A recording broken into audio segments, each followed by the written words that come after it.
আপনি কি নিজস্ব কোনো আমিন রাখার প্রয়োজন মনে করছেন ইন্সপেকশনের সময়তে?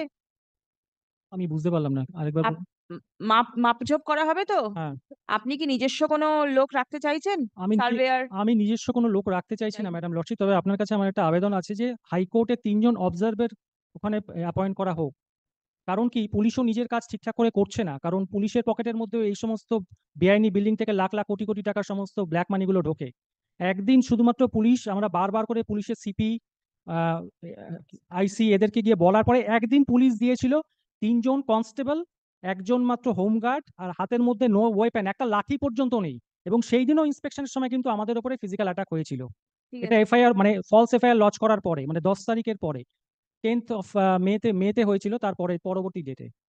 সুতরাং ৩ জন হাইকোর্টের অবজারভার ওখানে মাস্ট মানে করা হোক ম্যাডাম লর্ডশিপ, এটা আপনার কাছে আমার বিনীত অনুরোধ। আদারওয়াইজ পুলিশও নিজের কাজ ঠিক মতো করবে না। আপনি এখানে ডিরেকশন দিলেন, কিন্তু ওখানে দেখা যাবে যে পুলিশ নেই।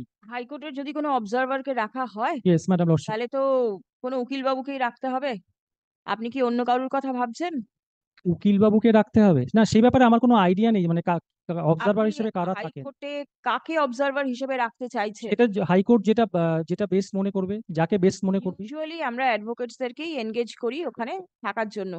কিন্তু যদি কোনো উকিলবাবুকে এনগেজ করতে হয় তার একটা খরচা আছে। সেটা খরচা সাপেক্ষ ব্যাপার। সেটা তো আপনার থেকে এই অবস্থাতে নেওয়া যাবে না। আপনি একজন আনএমপ্লয়েড পারসন। ইয়েস ম্যাডাম ঠিক আছে? লর্ডশিপ। সেকেন্ডলি, যে অবজারভাররা যাবে তাদের দায়িত্ব কে নেবে? যদি ওখানে কোনো রকম অঘটন ঘটে, নিশ্চয়ই আমি আমার উকিলবাবুদেরকে ওইখানেতে স্পেশাল অফিসার করে পাঠাতে পারবো না যাদের উপর কোনো একটা অ্যাটাক হবে। Yes madam lordship. মানে ম্যাডাম লর্ডশিপ, আপনাকে আপনি আমি এগ্রি লিভ করছেন যে দিচ্ছি। আমাদের উপরে কিরকম ধরনের জিনিস এসছে বা আসতে পারে আবার ওখানে। আপনি সেটা বলছেন। আমি সেটা এখনো জানি না। আমি আপনাকে লিভ দিচ্ছি। আপনি ছবি তুলে নিয়ে এসে আমাকে দেখাতে পারেন যদি কোনো অঘটন ওখানে ঘটে বা যদি কিছু রকম অশান্তি বা অসুবিধা হয়, মারামারি হয় বা কিছু হয়, আপনি ছবি তুলে নিয়ে এসে ম্যাডাম আপনি দেখাতে পারেন। ম্যাডাম দুজনের পক্ষে এরকম ভাবে ওইখানে ছবি তোলা, কারণ ওইখানে দুজনের থাকাকালীনই কিন্তু ওইখানে আমাদের উপরে অ্যাটাক হয়েছিল, এবং তার পরবর্তীকালে আমাদেরই এগেনস্টে ফলস এফআইআর লজ হয়ে গেছে। সুতরাং ছবি তোলা, ভিডিও করা, এগুলো যখন অনেক লোকজন থাকে তাদের পক্ষে সম্ভব, কিন্তু দুজনের পক্ষে কি করে সম্ভব?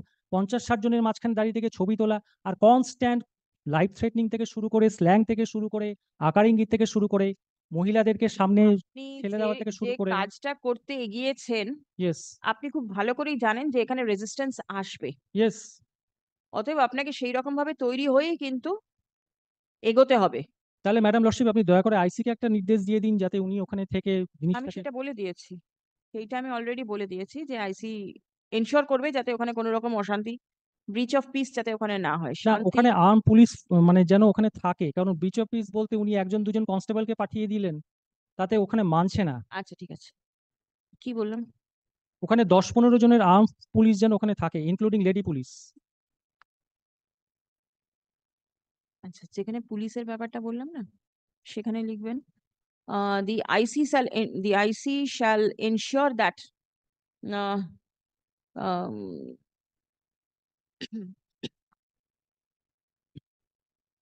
adequate number of police officers are present at the spot to tackle any type of illegal activity which the petitioner apprehends may take place at the time